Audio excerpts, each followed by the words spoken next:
Les amis, bonjour à tous, j'espère que vous allez bien et que tout se passe pour le mieux pour vous. Il fallait que je la fasse, j'ai pris beaucoup de retard, mais la vidéo spéciale foire aux questions des 1 million est enfin présente. Voilà. Donc j'ai sélectionné des petites questions, j'y réponds tranquillement, bonne ambiance. La vidéo va peut-être être longue, pose-toi tranquille dans un endroit où tu pourras écouter une vidéo. Si t'as pas envie de regarder ma tronche, tu te mets bien. Mais les 1 million sont là, grâce à vous. Et je vais lire les questions pour pas perdre de temps, parce que je crois qu'il y en a beaucoup. Première question de Amir Ajib. Alors, salut Riles et félicitations pour le million. Ma question est la suivante. Quel est le meilleur moment, souvenir que tu as vécu dans ta carrière YouTube?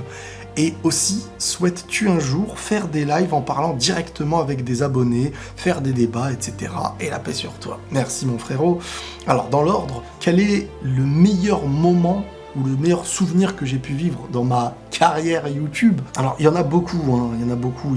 En fait, je pense que chaque étape fait partie des meilleurs souvenirs. Je pense que l'un de mes souvenirs qui m'a marqué, ça aura été au début. Et c'était, bon, c'est pas forcément carrière YouTube, mais plus au niveau des vidéos. C'était une vidéo Facebook. La vidéo, elle s'appelait Ne perds pas espoir. Enfin, elle s'appelait pas comme ça, c'était 1 minute... pour remonter le moral ou je sais plus quoi. Et quand j'ai fait cette vidéo-là, il y a eu un avant et il y a eu un après. Cet avant, c'était, je fais des vidéos, mais elles seront pas vues. Voilà, c'est un plaisir personnel. Après cette vidéo-là, qui était une vidéo qui m'était venue en tête sur le moment où j'avais ressenti un besoin de parler sincèrement, de partager. Pour l'anecdote, vu qu'on a le temps, je vous dis tout, j'étais chez mes parents à l'époque, je faisais mon sport, j'étais en train de courir, tapis de course et tout. J'écoutais une musique qui m'a donner envie de partager de l'espoir, en fait. Je me rappelle plus précisément de la musique. Et je me suis dit, j'ai envie de montrer aux gens qu'il y a de l'espoir, je sais pas, voilà, ça m'est venu comme ça en tête. Je suis monté, j'ai fini mon sport, j'ai fait ma douche et tout, et j'ai fait cette vidéo-là. Cette vidéo-là, elle était banale. Elle était banale, elle disait que des choses banales aux gens. Mais elle a touché, elle a fait du bien. Et toutes les minutes, toutes les 20 secondes, j'avais des commentaires, et c'était la première fois qu'une vidéo avait vraiment pris, et je me suis dit, ah ouais. Et c'est ça, en fait, qui aurait été l'élément précurseur de, on va dire, mes vidéos type sagesse, pensée, vous appelez ça comme vous voulez. C'est ce besoin intérieur de partager des choses, des opinions, des avis, sur des éléments importants de la vie, philosophiques, etc. Et voir que ça a pu toucher, alors que c'est des choses banales, et c'est montrer aussi qu'on sous-estime parfois les choses banales pour remonter le moral, pour aider ou pour faire du bien. Ensuite, concernant YouTube lui-même, vu que là, c'est spécial 1 million YouTube, on va dire, je pense que quand j'ai réussi à taper une visibilité dans les vidéos manga, parce que au début, sur Facebook, j'avais trouvé une petite voix qui était la mienne, qui fait partie de ce que j'aime. Sur YouTube, je faisais des petits podcasts, des petits trucs comme ça, mais je ne me sentais pas moi-même entièrement dans ça. Quand j'ai derrière, je me suis dit, bon, il faut que je parle de ce que j'aime, de ma passion, et j'ai tapé dans le manga. Et là, ça avait pas pris directement, mais grâce à la période Dragon Ball, ça a permis, avec l'actu Dragon Ball, moi qui en parlais, à bien grimper.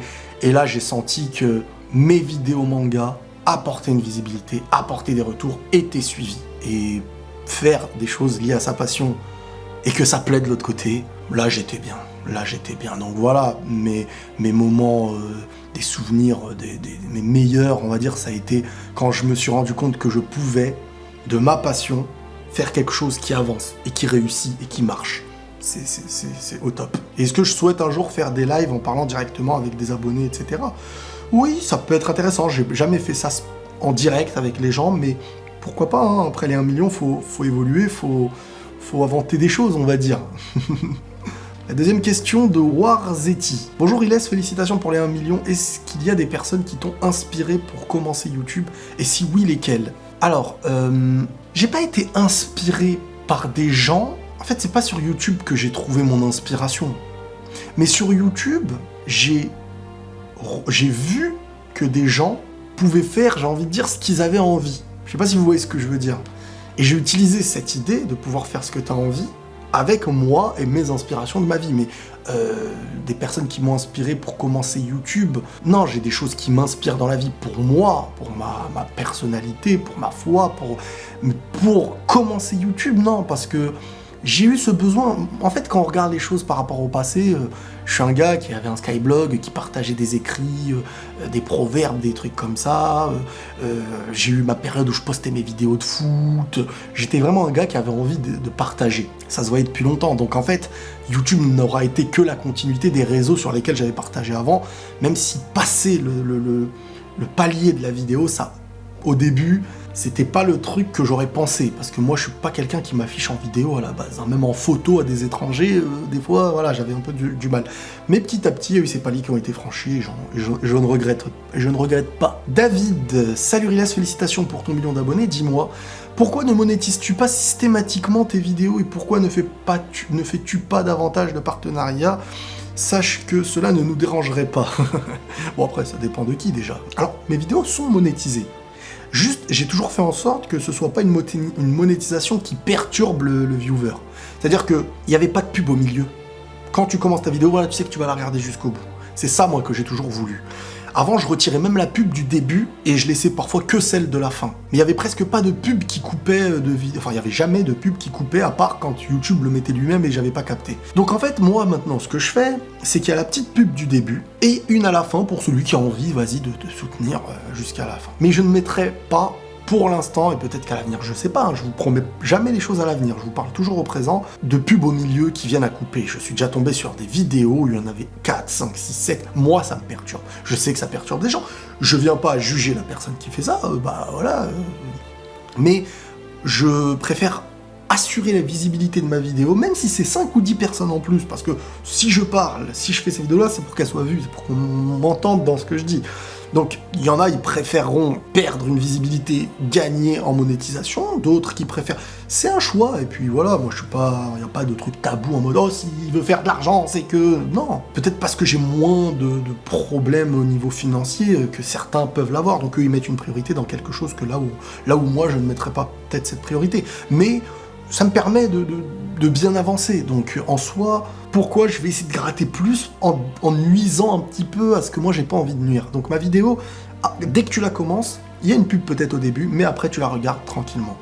Et pourquoi je fais pas davantage de partenariats? Je vais essayer de mettre en place de temps en temps une organisation pour avoir 1 ou 2 partenariats par mois peut-être, pour essayer de me mettre bien de mieux en mieux et construire ma vie qui avance. Donc forcément, je vais avoir besoin parfois d'en faire, mais je resterai en accord avec moi-même. C'est-à-dire qu'un partenariat, je vais voir d'où il vient, je vais voir qu'est-ce qu'il propose, et mon objectif, c'est pas on me propose « Waouh, cette somme-là, elle m'intéresse, je le fais ». Et des fois, ça va me saouler, par exemple, enfin, je vais pas donner le nom du truc, sinon ça sera de la pub, mais des fois, il y en a, ils forcent comme jamais. Et tu sens pas qu'il y a un intérêt. Des fois, il y a même des gens, des fois, qui sont venus, qui ont fait des maillots de foot, qui font des trucs et tout, je leur fais une pub gratuite. Ou des potes, des tontons Benz et tout, qui, quand ils font de la qualité, ils bossent voilà, ils ont fait du textile, ils ont fait des maillots, ils ont fait des trucs manga et tout, je demanderai jamais un centime. Tu vois, c'est mon plaisir, il est de partager. Ça ne nuit pas à une vidéo, et voilà. Et dans les vrais partenariats qui vont m'aider, j'en ferai peut-être, mais il y en aura pas jamais énormément, je pense. Après, on connaît pas l'avenir, mais pour l'instant, on avance comme ça, progressivement. Hugo Fut, est-ce que tu as subi des moqueries par rapport à ta chaîne YouTube, ton exposition sur Internet, de la part de ton entourage? Mon entourage, non, en moquerie réelle et tout, non, en soi. Après, il y a des taquineries, des trucs comme ça, mais j'ai senti, à des moments, à mes débuts, qu'il y avait, pour certains, je veux pas dire... Alors, si j'étais à leur place, peut-être que j'aurais été comme ça aussi, mais il y avait un manque de... Oui, on te prenait pas au sérieux dans ce que tu faisais. C'est-à-dire que peut-être que c'était nul tout simplement, mais c'est normal que ce soit un peu nul au début aussi. C'est ça qu'il faut comprendre. Quelqu'un qui apprend à marcher, on va pas lui dire « il marche trop mal celui-là ». Ton fils, il marche super mal. Bah oui, il apprend. Quelqu'un qui rentre dans le domaine des vidéos, qui parle, va pas être hyper à l'aise au début. C'est pour ça que soyez patient avec les gens parfois qui débutent et qui ont de la passion et qui ont la bonne mentalité pour faire les choses. Mais moi, je m'épanouissais de plus en plus. Je ressentais ce besoin de partager et ça m'a apporté beaucoup, comme ça a pu apporter à beaucoup aussi, j'ai l'impression. Donc, quand je suis en accord avec moi, j'ai pas peur de la moquerie. C'est quand on n'est pas en accord avec soi que les mots extérieurs peuvent nous déranger. Monsieur Ertus Before. Salut Riles, déjà félicitations pour ton 1 million d'abonnés. Je voudrais savoir le moment qui t'a marqué le plus dans ta carrière YouTube. Ça, on a répondu à un truc comme ça. Qui t'a peut-être donné envie de quitter YouTube. Ah d'accord, dans le sens négatif. Merci pour ta réponse, encore GG pour le million. Merci. Ce qui aurait pu me donner envie de quitter YouTube, ça aurait été quelque chose lié à moi en fait, pas lié à ceux qui me suivent. Vous savez, je sais dans quel monde on est, je sais, je connais l'humain en fait, j'ai envie de dire, voilà, c'est pas nouveau. Quelqu'un qui veut te nuire, ça n'a pas existé que à travers des commentaires ou sur YouTube. Moi, j'aurais pu penser à quitter YouTube si j'aurais perdu ma vision d'être, le pacte que je me suis fait, j'ai envie de dire, avant de commencer, dans l'idée de faire les choses bien. Si je sentais que je dérivais, à un moment donné, je me serais senti mal intérieurement, j'aurais regretté et j'aurais peut-être pu penser à quitter. Mais je pense, alors on n'est jamais parfait, on fait jamais rien parfaitement, moi le premier, mais je pense pas avoir dérivé. Donc s'il y a quelque chose qui pourrait me donner envie de quitter YouTube, c'est par rapport à ce que ça me procure en mal chez moi, dans mon intérieur, dans ma manière d'être, dans ma foi, dans tous ces trucs-là. Maintenant, dans ce qui est, je sais pas, je rate une vidéo, où on n'est pas d'accord avec moi, on veut me mettre dans la sauce et tout, c'est que des expériences sociales, tout ça, honnêtement, jamais ça n'a eu un impact sur moi dans ma vie, extérieurement, etc. Alors il y a des moments qui m'ont énervé, hein, des moments où j'aurais voulu, voilà, mais... Ça, c'est comme tout dans la vie, ça t'empêche pas de... Tu vas pas arrêter de vivre dans un moment de difficulté, etc. Et c'est la beauté d'une avancée aussi, tout ça. Linka King Prod, maintenant que tu as les 1 million, quels sont tes prochains objectifs ? Je fonctionne pas trop sur les objectifs, moi. Je suis pas quelqu'un qui vise j'ai ce palier, truc et tout. Même si, avant de commencer, je m'étais dit 10 000 abonnés, ce serait un truc de fou. Mais c'était pas l'idée où je me disais mon palier, c'est... Non, mon objectif, moi, il est de m'épanouir dans ce que je fais, d'être tous les jours content de pouvoir tourner, lire vos messages, partager des choses, mais vraiment dans ma liberté de pouvoir le faire. Quand je me sens libre de pouvoir m'épanouir, je me rends compte moi-même et je m'impressionne des fois dans ce que je suis capable d'accomplir, et je pense que tout le monde sait ça. Si vous vous laissez votre liberté intérieure de s'épanouir dans votre domaine, à un moment donné, vous allez vous faire du bien et vous allez vous montrer à vous-même, parce que c'est l'objectif premier, c'est pas de montrer aux gens, c'est de s'épanouir. Et ça, moi, c'est ça mes objectifs en fait. Même si, oui, j'ai déjà pensé à un livre, après ça demande beaucoup de choses, parce que il y a des moments où je peux écrire de grandes choses, des choses profondes par rapport à moi, j'ai déjà pensé, je pense peut-être qu'un jour, si Dieu le veut, j'avancerai peut-être pour en faire un livre, mais ce serait pas un truc... En fait, j'hésite entre deux trucs, j'hésite entre créer une histoire, ou donner des vraies pensées intérieures, comme je le fais un peu sur les chaînes, ou peut-être les deux à l'avenir. C'est un truc qui m'est déjà venu en tête, faire plus de live, me consacrer à une communauté en live aussi qui me suivrait. Mais sinon, voilà, essayer de trouver des petits concepts peut-être à l'avenir un peu différents, mais je me sens bien et on continue. Et des choses ont vu le jour dans les 1 million, des choses verront le jour dans les 2 millions. Si on est toujours en vie. Luciane R. Salut Riles et félicitations pour le million. Ma question est la suivante. Comment est-ce que tu abordes ta chaîne et ta carrière YouTube avec ta famille ou ton entourage? Comment ça se passe? Honnêtement, de la même manière qu'avant. C'est-à-dire que j'ai pas changé avec mon entourage, ils n'ont pas changé avec moi, au point même où quand devant eux on vient me demander des photos, même eux ils tapent des barres parce que ils me connaissent, et même moi limite je veux pas dire que je suis ultra à l'aise, parce qu'en fait personne ne change, et en interne je reste le mec qui parfois quand il va être gêné par rapport à une chose, il le sera avant comme il le sera après les 1 million, et quand je serai assez fier ou joyeux ou clown dans certains trucs, je l'ai été avant, je le serai après. Mon entourage, rien n'a réellement changé. Peut-être qu'il y a une conscience chez certains de mon entourage, mais ça dépend pas de moi. Peut-être dans ma famille ou dans mon entourage, certains voient une autre chose en toi, mais c'est bénéfique, je pense. C'est pas négatif. Sinon, ma relation et voilà, franchement, ça... Maintenant, comment je l'aborde? Bon, on peut en discuter. Il y a une forme de fierté pour beaucoup, mais ça me fait plaisir. Mais pour moi, rien n'a changé. Je suis celui que j'étais avant, je m'épanouis dans la vie, ça m'a appris beaucoup de choses en moi aussi, ça m'a donné confiance dans plein de trucs, mais rien n'a réellement changé du tout en fait. Ray DZ13, quelle a été la réaction de tes proches lorsqu'ils ont appris que tu fais des vidéos YouTube? Prends soin de toi et la paix sur toi. La paix sur toi, frérot. La réaction quand je faisais des vidéos, il y a des gens qui me disaient « Ah, tu fais des vidéos, machin, on a vu, truc et tout. » Il y en a qui m'ont encouragé, il y en a qui... C'est ça qui est le plus dur en fait. Je pense que au début, parce que t'arrives pas à avoir un œil extérieur. Si c'est nul, tu peux croire que c'est bien. Si c'est bien, tu peux croire que c'est nul. T'as pas de recul. C'est comme quand t'es en train de dessiner. Parfois, faut laisser 15-20 minutes et tu reviens voir ton dessin, il a pas la même tronche que quand tu étais en train de dessiner. C'est pareil quand tu construis tes premières vidéos. Tu sais pas le retour que ça va avoir. Tu vas dire, purée, j'ai l'air mal à l'aise alors que non. Et tu vas dire, peut-être j'ai l'air trop à l'aise alors que non. Peut-être que tu vas dire, je suis en train de les saouler. Moi, il y a eu des vidéos avant où limite je m'excusais pendant que je parlais, quoi. Je disais, ouais, non, bon, parce que j'avais l'impression de faire une vidéo que les gens vont la regarder en se disant, mais qu'est-ce qu'il raconte? Alors qu'en fait, non. Mais c'est les débuts, t'apprends, c'est comme dans tout. Mais la réaction de mes proches... Non, vous savez, c'est important parce que, comme je dis, comme tu sais pas, quand t'es soutenu par les proches, tu peux avancer. Quand tu te sens pas soutenu un minimum par ta famille, tes proches et tout, c'est pas facile. C'est pas facile. Mais moi, ça a mis du temps un petit peu à être reçu par tout le monde. Ça a mis du temps. Mais il y en a qui tapent un buzz dès le début, pas forcément voulu, ils sont pas prêts parce qu'il n'y a pas eu cette progression. Il y en a, ça leur retombe dessus, en plus ils sont à l'école des fois et tout. Il y en a, c'est pas facile, faut faire attention, se lancer comme ça et tout. Oui, mais attention à ce que tu fais, parce que ça y est, c'est public, tu sais pas comment ça va revenir sur toi. Ninjo et Boy, pourrais-tu faire une capsule temporelle du style t'écris une lettre à ton toi du futur quand t'auras 10 ans de plus, par exemple, ou quand t'auras 2 millions d'abonnés? Pour être honnête, je dirais quoi à mon moi du futur dans 10 ans de plus? En gros, dans 10 ans, j'aurai, imaginons, 2 millions d'abonnés.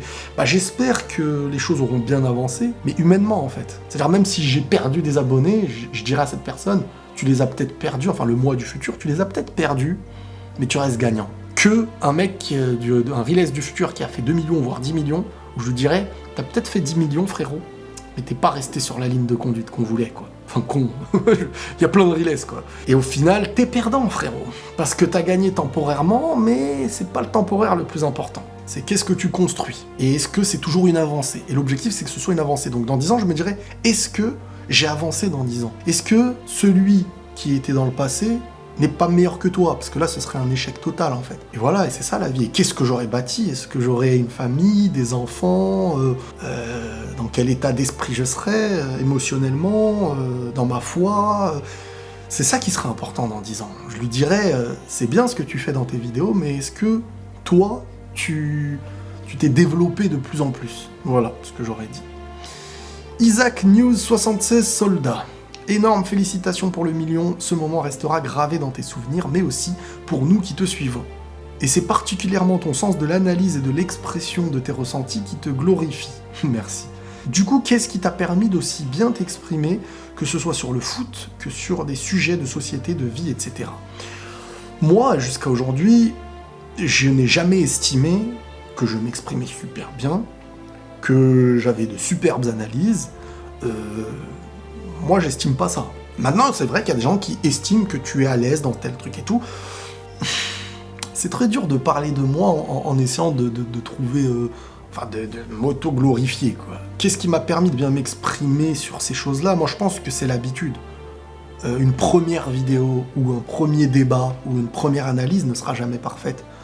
Même aujourd'hui, ce sera jamais parfait, mais c'est l'expérimentation de quelque chose qu'on aime, qui fait qu'on ne voit pas le temps passer parce qu'on aime, donc on travaille beaucoup sur une chose, on se rend même pas compte que c'est du travail, c'est plus de la passion, ça se rapproche plus du loisir, même si quand on additionne le temps passé sur un montage, sur des trucs, sur une écriture, tu te dis waouh, en vrai c'est du boulot. Extérieurement, une personne, tu lui donnes tout ça, il va se dire ah pff, la flemme. Mais quand c'est quelque chose que nous on a choisi et qu'on aime, je pense qu'on s'améliore et il faut une volonté. Par exemple, quelqu'un qui, voilà, c'est un autre sujet, mais quelqu'un qui se bat pour ne pas dire de gros mots ou être vulgaire, s'il le fait sincèrement, il va s'améliorer. Quelqu'un qui veut bien parler, essayer du moins de bien s'exprimer ou de se faire bien comprendre, il va y arriver. Mais il faut une réelle volonté. Il faut... c'est pas je fais semblant aujourd'hui, demain je fais autre chose, truc après-demain, machin. Et par rapport au foot, Après toute ma vie, moi j'ai joué au foot, j'ai connu des vrais joueurs, je connais des pros d'un autre univers footballistique, j'ai eu un ballon dans les pieds depuis tout petit, je sais ce que c'est d'être sur le terrain, je sais ce que c'est de la réaction sur le terrain, l'émotion, comment on réagit, pourquoi on a réagi comme ça, truc, je kiffe le foot dans les jeux, j'ai grandi avec le foot, donc le foot je le connais bien. Après les mangas c'est un peu la même chose, sauf que pour moi le manga, mais après il y a une question par rapport au manga, donc j'y reviendrai après, mais c'est pareil pour le manga, je pense pas avoir la meilleure analyse, il y en a, ils trouvent que j'ai des analyses complètement pétées, d'autres qui trouvent que je ressens, que je partage leur opinion et que c'est leur manière d'analyser, mais on en parle juste après par rapport au manga je crois. Cash City YouTuber, y a-t-il un ou des sujets particuliers que t'as gardé en toi durant toutes ces années et que tu aimerais réaliser? Genre faire ton propre manga, aller visiter des lieux spirituels ou ressourçants selon toi et les présenter en vidéo. Moi tout ce qui va être... Alors, il y a aussi des choses, attention sur les vidéos où je n'ai pas envie de m'exposer. C'est-à-dire que moi ce que j'aime bien, voilà, c'est que vous me voyez dans un cadre. J'ai pas envie de tout mélanger de ma vie. À mon mariage je fais un vlog, à mon enterrement, je fais un vlog, à un truc, je fais un vlog, je serais pas à l'aise dans ça. C'est pas trop... J'ai pas envie de... Et puis même, j'ai pas envie de mettre en avant des gens qui n'ont pas signé pour ça, en fait. L'impact que ça peut avoir dans leur vie n'est pas le même que le mien. Moi, j'ai choisi d'être devant une caméra. Moi, je suis dans un décor, comme dans une émission télé que tu allumes. Tu vois un présentateur télé dans son cadre. Et dans sa vie privée, tu le vois pas. Et moi, je suis quelqu'un qui n'a pas envie de mettre ma vie privée. Donc beaucoup de gens se disent « Ah, mais Riles, on te voit que chez toi et tout. » Bah oui, mais excusez-moi, c'est là où j'ai instauré mon lieu de travail. J'ai pas envie de faire trop de choses de ma vie privée, d'afficher mes parents, d'afficher ma famille. C'est pas des choses qui... Voilà, même... Voilà, j'ai pas envie de porter l'œil à plein de choses maintenant concernant les projets à réaliser, faire un propre manga et tout. Au-delà du manga, peut-être une histoire à un moment... ou écrire un livre, comme je vous ai dit, je pense peut-être un jour. Et c'est surtout beaucoup qui m'ont encouragé à tout ça. Mais l'expérimentation de la vie fait qu'on parfois on se rend compte qu'on est capable de, et sans l'expérimentation, on ne sait pas si on est capable. Black Air, salam alaikum Riles, alaikum salam. Comment tu gères la pression des vidéos, sachant que tu es attendu par beaucoup de personnes? Alors, la pression, elle existe dans la nouveauté. Je donne des exemples. Quand tu commences les vidéos, tu sais pas à qui tu t'adresses, tu sais pas comment ça va être accepté. Quand tu vas commencer un nouveau concept, tes retours, tu les regardes comme jamais. Quand tu vas te confier peut-être intérieurement d'un vrai truc, ou que tu parles d'un sujet où les gens ont besoin de comprendre parce qu'il y a un vrai problème peut-être, là, t'as une légère pression. Mais sinon, ça y est, quand t'as déjà les gens qui te suivent, ils savent ta pensée, en fait. Globalement, ils savent que t'es pour le réel, ils savent que ceci, ils savent comment t'es, ils savent que... Donc à partir de là, il y a moins de pression. T'es habitué. L'habitude retire de la pression, c'est la nouveauté qui met de l'impression. Pourquoi la nouveauté? Parce que face à quelque chose qu'on ne connaît pas, on ne sait pas la réaction qu'il va y avoir, comment ça va être abordé, comment ça va être accepté, comment... Donc là, t'es pas bien, tu stresses, tu vas te dire... Comment? Tu vois, il y a du vide. C'est ça le stress, c'est ne pas savoir, se diriger vers une route où tu sais pas s'il y a des loups, trucs. Mais si t'as pris cette route 10 fois, si t'as pris cette route depuis 6 ans, le stress disparaît. Bah c'est pareil pour les vidéos. Hicham El Fahim, salut mec et félicitations pour ton parcours remarquable. Tout d'abord, au début, comment faire face aux remarques des gens qui essayent de te rabaisser? Et aujourd'hui, comment garder la tête sur les épaules et route vers les 2 millions? Alors, comment faire face aux remarques des gens qui essayent de rabaisser? Tu sais, à un moment donné, alors je sais pas si c'est moi qui arrive à faire cette distinction ou tout le monde, mais moi j'arrive à faire la distinction de celui qui cherche à tout prix à te rabaisser. Celui qui cherche à tout prix à te rabaisser, il y a une raison. Il y a une raison. Pourquoi quelqu'un veut à tout prix te rabaisser? Si vraiment, dans sa tête, il estimait que tu étais en dessous de lui, il te laisse tranquille. Il n'est pas atteint dans son ego. Donc, il va pas perdre du temps avec toi.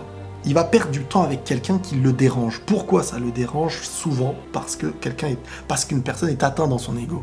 Pourquoi, dans le débat Ronaldo-Messi, les pro-Messi ou les pro-Ronaldo s'attaquent à l'autre? Parce qu'il est un danger au propos de tout le peuple qu'il y a autour, dans l'idée que il est meilleur, non, il est pas meilleur, et truc. Mais il s'attaque pas à ceux qui sont en dessous. Tu verras pas un pro-Messi s'attaquer à Mariano. Pourquoi? C'est pas... Voilà, il n'y a pas de danger. Et ben l'humain, il fonctionne comme ça.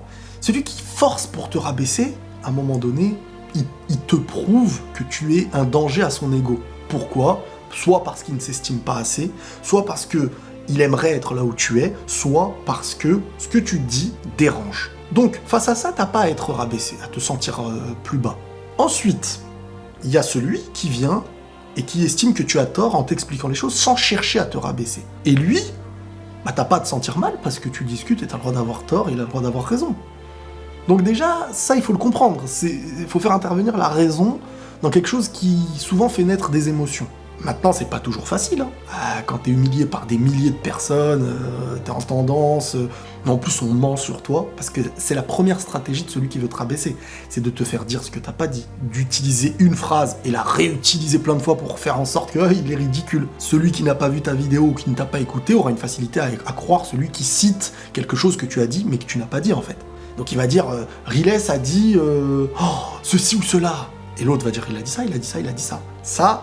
Ça, malheureusement, c'est la stratégie du faible, mais c'est utilisé chez toute personne faible, en fait. Donc moi, ça m'a jamais réellement atteint, à part si j'arrive à faire un truc tellement mauvais, et que là, c'est mis en avant, on s'en moque et tout, mais jusqu'à maintenant, les remarques et tout, il y a des choses sur lesquelles je mets beaucoup plus d'importance dans la vie, donc ça, en fait, même si je me rate, c'est secondaire. Dans quoi je vais me rater ? Une mauvaise analyse foot ? Une mauvaise analyse manga ? Pour certains, c'est une religion, donc ils vont donner leur vie. Mais pour moi, c'est pas ma religion. Donc moi, me tromper ou dans ces choses-là, j'essaie d'être objectif, de donner mon avis. Pour certains, c'est plus qu'un avis. Aujourd'hui, comment garder la tête sur les épaules ? Ça, je pense que c'est une question de personnalité et de ce que tu as en tête. Ce pourquoi tu te bats sur Terre. Il y en a qui se battent pour la gloire, sans vouloir avoir un domaine, mais ils veulent juste être reconnus. Donc il y a un problème intérieur, un manque de confiance, et au lieu de travailler là où il y a un problème, eux vont essayer de combler, peu importe la manière. Donc faire n'importe quoi, chercher un buzz à tout prix, pouvoir humilier des gens pour être reconnu, se sentir fort en rabaissant, tous ces trucs-là. Et donc, moi, j'ai jamais été quelqu'un qui avait trop confiance en moi, donc je pense que ça m'a aidé, ce truc-là. Je me suis jamais senti meilleur que les autres, mais je sais avoir confiance en ce que je fais, en ce que je suis, et la vie me montre, par rapport à ce que j'ai choisi, que je peux être assez fier de moi dans certaines choses. Et voilà, moi, comme je vous dis, je reviens sur ça, des fois ça saoule des gens, mais je suis croyant, je ne suis qu'une créature, je suis faible, comme tout le monde. Donc je te verrai ni toi comme je sais pas quoi, peu importe ce que tu es, ni moi comme je sais pas quoi. Parce que moi, je connais mes failles, je connais mes faiblesses, je sais quand je fais des choses qu'il faut pas. Peut-être qu'extérieurement, les gens voient un aspect, ils se disent « Oh là là, cette personne-là », mais tout le monde sait ce qu'il est quand il essaye d'être objectif. Parce que l'objectivité, c'est pas que être objectif quand tu parles de Messi Ronaldo. Dans la vie, il faut l'être. Savoir quand tu fais bien, quand tu fais mal. Quand tu sais que toi, tu fais aussi beaucoup de choses qui sont parfois mal, comment tu veux croire que t'es je sais pas qui parce que t'es en train de faire une vidéo et que t'as des gens qui ne te connaissent pas réellement dans toutes tes facettes et viennent à te glorifier et croire tout ça. Non, ça me fait plaisir, j'aime avancer et tout, mais je ne veux pas que les choses me montent à la tête et je pense pas que ça me monte à la tête, mais je fais en sorte que ça ne se passe pas comme ça, quoi. Voilà. Quota 12. As-tu douté de ta légitimité à publier des vidéos sur YouTube et traiter de sujets que d'autres auraient mieux traités que toi ? Que ce soit des réactions d'épisodes animés ou des réactions football. Bonne journée à toi et bonne continuation. Merci Quota. Alors, est-ce que j'ai déjà douté de ma légitimité à publier des vidéos et traiter certains sujets parce que d'autres pourraient mieux les traiter que moi ? Moi, je regarde pas celui qui pourrait mieux traiter que moi, parce qu'il y en aura toujours. Je regarde et je me dis... Il y a des gens qui ne se gênent pas de propager le mal et de faire un mal fou. Et ils se mettent en avant, ils s'en fichent. Donc à partir du moment où tu as une masse de gens qui ne se posent pas la question de faire bien ou mal, je vais pas me gêner pour essayer de faire bien.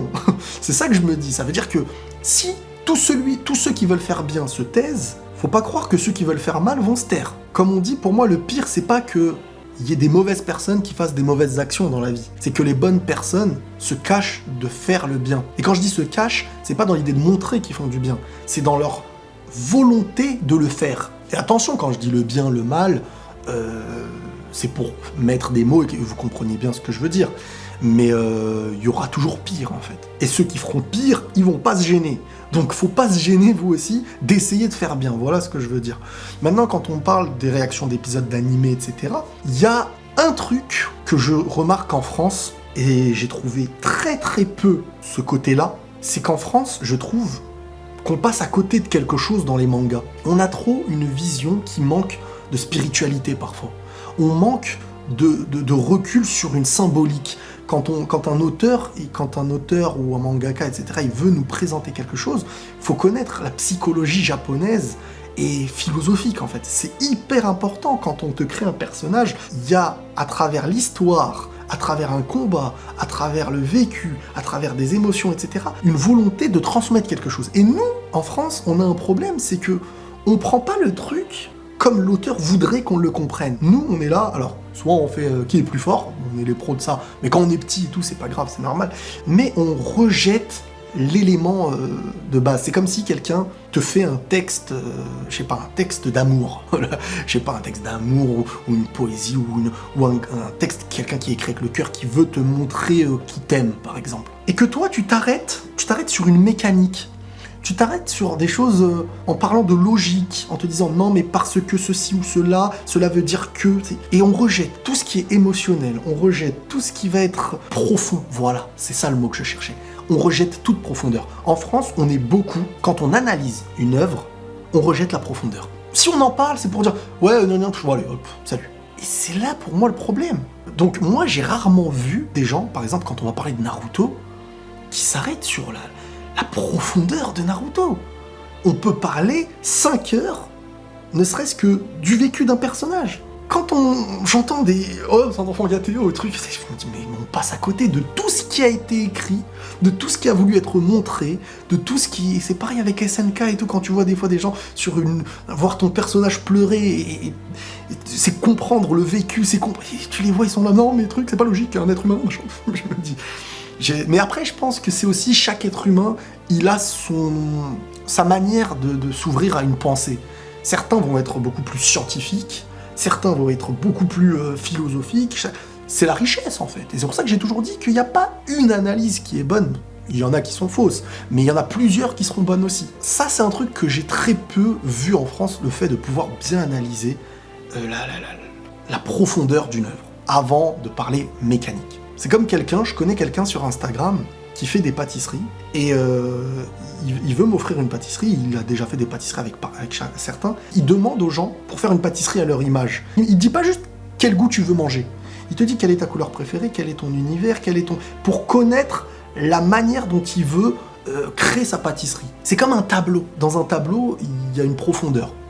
Celui qui a fait son tableau, il n'a pas juste fait « Tiens, je veux dessiner l'océan, des arbres, et c'est fini ». Et la manière aujourd'hui pour certains d'analyser le manga, c'est de regarder les arbres en disant « Ah mais tiens, c'est pas logique, parce qu'il y a du vent de gauche à droite normalement, et l'arbre ne penche pas assez vers la gauche. Et l'océan derrière, c'est pas cohérent, parce que l'océan derrière, si tu mets des arbres devant, comment les gens ils vont aller à la plage ?» Tu vois, c'est des... Mais qu'est-ce qu'il a montré? Qu'est-ce qu'il veut nous faire comprendre? Qu'est-ce qu'il a ressenti quand il a fait ce tableau? C'est tout ça qui est important. Quand un enfant il dessine quelque chose, ça a énormément de sens. Quand un enfant il va voir un psychologue et qu'on lui montre un tableau, chacun l'interprétera à sa manière. Et l'enfant qui dessine, tu vas pas lui dire « Bah non, c'est pas logique, dans un arbre il faut des branches, parce que s'il y a pas de branches, les feuilles elles ne tiennent pas. » tu vois. C'est ça, c'est manquer d'un aspect, c'est manquer de profondeur à mes yeux. Maintenant, concernant le foot, moi, ma manière d'analyser le foot, elle est du football sur le terrain, de réagir à des actions, à des matchs, à des choses sur le terrain. Je suis pas de celui qui connaîtra les dates de telles choses, de trucs. Il y a connaître et propager l'histoire du football, moi, c'est pas mon travail. Moi, je suis pas dans ça. Moi, je suis quelqu'un qui a joué au foot toute ma vie, et j'ai envie de partager le ressenti pour essayer de faire transmettre ce que j'ai compris d'un match de football. Mais... chercher des dates ou des trucs comme ça, écrire un texte sur le foot et tout. J'ai déjà pensé à faire l'histoire d'eux et tout, mais c'est pas ce que je veux. J'aime le match quand il commence et quand il se termine. Ce qui se passe dans un match, dans la tête des joueurs, sur le terrain, comment gagner, pourquoi l'avoir perdu, tac, la défense, le milieu, l'attaque, comment ils ont réagi, tous ces trucs-là, c'est ça qui me passionne. Sur un terrain, moi quand je suis sur un terrain que je joue, tu vois, il se passe des choses. Jojoist, salut Riles, as-tu fait des études en philosophie, psychologie? Sinon, est-ce que devenir psychologue ou coach de vie serait une possibilité pour toi? Alors non, j'ai fait aucune étude philosophie ou psychologie, et je suis pas un philosophe ni un psychologue, et encore moins un coach de vie. C'est-à-dire que moi, je partage mes pensées. Pour certains, je peux être coach de vie, pour certains, je peux être ceci ou cela, je sais pas. Mais moi, je ne suis pas ça. Et je n'ai pas la formation nécessaire pour faire ça, pour me considérer comme ça. C'est-à-dire que moi, on m'a déjà dit de faire des consultations, des gens qui étaient prêts à me payer pour que je les écoute et que je les conseille. Je suis pas ça. Je veux pas en arriver à être ce que je ne suis pas ou à me définir. Voilà, j'ai pas la formation nécessaire. Après, je pourrais conseiller des gens si je peux le faire gratuitement, mais je pourrais pas prendre de l'argent comme ça pour un truc. Je n'ai pas fait d'études dans tout ça, et non, c'est pas une possibilité, parce que j'ai pas spécialement envie d'être enfermé à ça. Mais tout ce qui est social, dans les réactions humaines, émotionnelles et tout, ça m'intéresse de fou, mais je me renseigne dans ma vie, j'en parle avec ce que j'ai appris, mon ressenti et ma sincérité. Nasser El Afrit.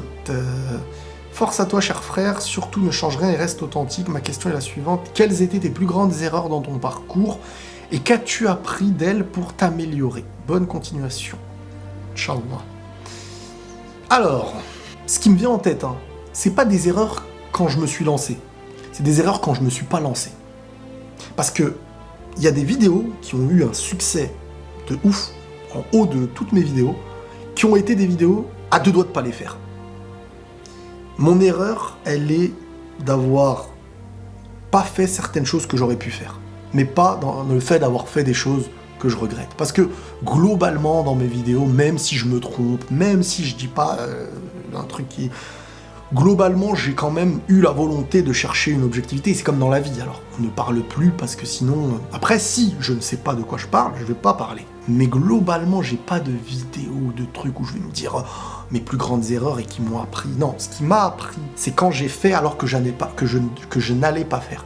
Quand j'ai fait alors que je n'allais pas faire et que ça a appris derrière, c'est là que ça m'a appris des choses. Quand j'ai fait ma première vidéo qui m'a lancé dans les vidéos motivation, les pensées de Riles, ma vidéo là, ne perd pas espoir et tout, là, la première vidéo qui a lancé ce que je suis aujourd'hui dans ce genre de vidéo là, à deux doigts de pas la faire. Il suffit que je me dise, ouais, bon, non, la fait. Mais même ma propre chaîne, ou pour vous, le fait de vous dire, bon, regardez tous ce que vous avez aujourd'hui, votre travail, votre couple, ça vient d'un petit truc que vous aurez pu ne pas faire. C'est là qu'il faut travailler. Se dire, si je suis dans l'idée de me lancer dans ça, ce qui me pousse à ne pas le faire doit avoir une vraie raison. Si ça n'a pas une vraie raison, il faut essayer de faire. Voilà ce que j'en tire comme leçon aujourd'hui. Kurama, est-ce que tu n'as pas des angoisses d'être suivi par autant de monde? Est-ce que cela ne risque pas d'entrer en conflit avec le fait de pouvoir parler franchement, vu que plus tu es suivi, plus tu devras surveiller ce que tu dis? J'ai pas spécialement d'angoisse par rapport à ça, parce que maintenant je fais ça depuis longtemps. Et les gens, comme je dis, me connaissent. Ça veut dire que si je devais traiter un sujet sensible aujourd'hui, et que c'est le premier, ça aurait été plus angoissant. Mais les gens peuvent revenir en arrière, pendant des années, j'ai traité des sujets hyper sensibles. Donc, ceux qui m'ont suivi dans ces domaines-là savent et connaissent mon point de vue. C'est ça qui... J'ai moins peur qu'on me dise « Ah, t'es ce genre de personne ». Parce que non, il y a la preuve de... C'est comme quand tu grandis avec quelqu'un. Tu vas pas dire « Ah, t'es comme ça, toi, un truc », même s'il te dit un truc qui est pas spécialement... quelque chose dans lequel tu n'es pas en accord. Parce que tu sais, tu connais son historique d'une certaine manière. Maintenant, c'est vrai que... Bon, après, il y a la société qui joue aujourd'hui. De plus en plus, tu peux être censuré pour rien. De plus en plus, on peut te mettre dans la sauce quand on te comprend à peine. Regarde, je vais prendre l'exemple de Pierre Ménez. Moi, Pierre Ménez, ce qu'il a fait, c'est des choses que je condamne depuis très longtemps. Par rapport aux femmes, par rapport à trucs. Et c'est pas un objet pour toi. Tu parles pas comme ça à une femme. Et peu importe laquelle elle est. Tu vois, que tu la trouves bien, pas bien. Que ça peut être ta sœur, ça peut être ta mère, etc. Moi, ces trucs-là, j'ai toujours été contre. Sauf que moi, je voyais ces choses-là en public, ça ne dérangeait personne. Et le gars qui dérange personne continue ses conneries. Et aujourd'hui, on décide qu'il y a des nouvelles mœurs. Donc, c'est pas mauvais en soi, mais il y a une forme d'hypocrisie dans ça. Parce qu'en fait, ceux que ça ne choquait pas, ça les choque. Et aujourd'hui, c'est ça le problème. C'est qu'un truc que tu peux dire peut te mettre dans la sauce pour rien. Je ne pense pas comme ça, moi, quand je fais mes vidéos, parce que même dans la vie de tous les jours, je suis quelqu'un qui essaye de ne pas heurter, je me mets beaucoup à la place de l'autre, je suis très empathique, ça me rend pas toujours service, mais globalement, quand je fais une vidéo, même pour traiter d'un sujet sensible, j'ai l'optique première que ça ne touche, que ça n'ait pas un effet négatif sur l'autre, tout en essayant de dire une vérité. Donc globalement, après il y aura toujours des gens qui vont te mettre dans une case et ils vont vouloir te casser, mais après voilà, donc oui, c'est plus compliqué qu'avant, forcément, quand t'es plus suivi, tu vas pas te permettre une blague que tu te serais permise avant, ou des trucs comme ça. Mais c'est bien, ça te permet d'être réfléchi, on va dire. Al Pacino 19, sais-tu d'où vient cette haine à ton égard, car tu n'as jamais rien fait pour causer du tort aux gens, directement ou indirectement? Vraiment, je ne comprends pas pourquoi certaines personnes te qualifient comme un des pires youtubeurs. Non, mais après, je pense pas être un youtubeur qui a une grande base de haters. Je pense que quand t'as 1 million, je fais pas partie de ceux qui ont le plus de haters. Franchement, même le ratio like-dislike, qui ne veut pas toujours dire grand-chose, parce que c'est surtout un soutien, mais ça veut tout dire aussi, parce que le dislike ne veut pas aussi dire grand-chose. Je pense pas avoir une grande... Je me sens pas...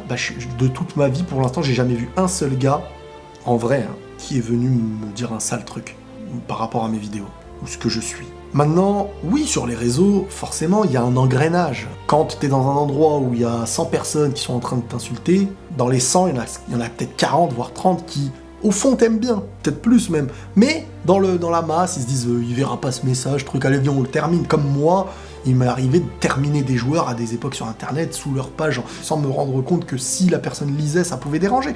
Il y a ce côté aussi que les gens, faut savoir que quand t'as du monde qui te suit, les gens qui te dénigrent se disent pas que tu vas lire ce qu'ils sont en train... Alors il y en a qui savent que tu vas lire, donc ils en profitent aussi.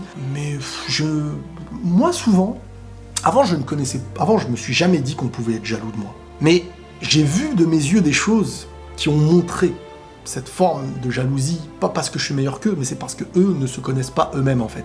Ce que toi t'as construit, eux n'ont pas réussi à le construire, et les bénéfices de ce que t'as construit avec ces sacrifices que ça a demandé, eux ne sont pas prêts à les vivre. Donc ils regardent ce que tu as obtenu, et ont la haine. Mais ça c'est le côté faible, et tu peux même pas en vouloir à quelqu'un comme ça. Tu peux pas en vouloir. Moi j'aimerais bien discuter. Moi je suis quelqu'un qui est ouvert à la discussion. Tu me ramènes la personne qui me déteste le plus, au point même où quand je faisais mes vidéos avant, j'avais même lancé, au lieu de la FAQ, j'avais lancé les FAQ spéciales critiques, c'est-à-dire donnez-moi les choses que vous n'aimez pas, et on échange. Je trouvais ça super intéressant avant. En soi, je pense pas être quelqu'un qui attise la haine, ou qui montre un mauvais exemple. À partir de là, celui qui a la haine, c'est dans l'effet inverse. Il fait trop il se prend trop pour un sage, il fait trop... Et très souvent, celui qui dit il se prend trop pour un sage, va aimer celui qui se rend ridicule devant toi. En gros, ce genre de personnes, ils veulent être au-dessus des autres, et toi, tu es leur bouffon. Tu sers qu'à les faire rigoler, et eux, ils ont besoin de paraître plus intelligents que toi. Et voilà, c'est un complexe de supériorité. Celui qui a ce complexe-là, qui reste comme il est, sauf qu'il grandira pas en fait. Il verra que des gens au-dessus de lui parce que lui n'arrive pas à travailler sur lui, il préfère travailler à vouloir dénigrer les autres. Mais non, après il y a un lot de... Ça arrive, on va pas se victimiser, c'est tout le monde. T'as 1 million, t'as une base de gens qui vont te sauter dessus, c'est normal. Poaplo, salut Riles, je sais pas si t'es célibataire en ce moment, penses-tu arrêter YouTube si tu tombes sur la bonne personne? Merci pour tout, tes vidéos sont précieuses. Non, je ne pense pas arrêter mes vidéos. Je continue, ça se trouve je suis marié, vous le savez pas. Non, je continue, mon état d'esprit il est de continuer. Maintenant, si je dois arrêter, comme je vous ai dit, il y aura des raisons intérieures et qui ont un sens, mais pas, je sais pas, c'est un travail, hein, tu vas pas arrêter ton travail, ça a été... Non, ça t'enrichit, le couple il t'enrichit, le couple il te fait avancer. Moi je comprends pas ces gens-là qui disent, maintenant qu'on est en couple, on arrête. Non, non, non, maintenant que t'es en couple, tu avances mieux, normalement c'est ça. Maintenant, si avant d'être en couple, tu faisais que des conneries, forcément, ça a moins de place. Mais si tu essayes de célibataire avant, truc après, c'est... Non, être en couple te permet au contraire de grandir encore plus. Donc voilà les amis pour cette grande vidéo spéciale 1 million. Et je vous redis merci encore une fois. C'est énorme, on avance en paix. Et quel plaisir de pouvoir partager avec vous tout ça. Merci pour tout. Prenez tous soin de vous les amis. Et la paix sur vous.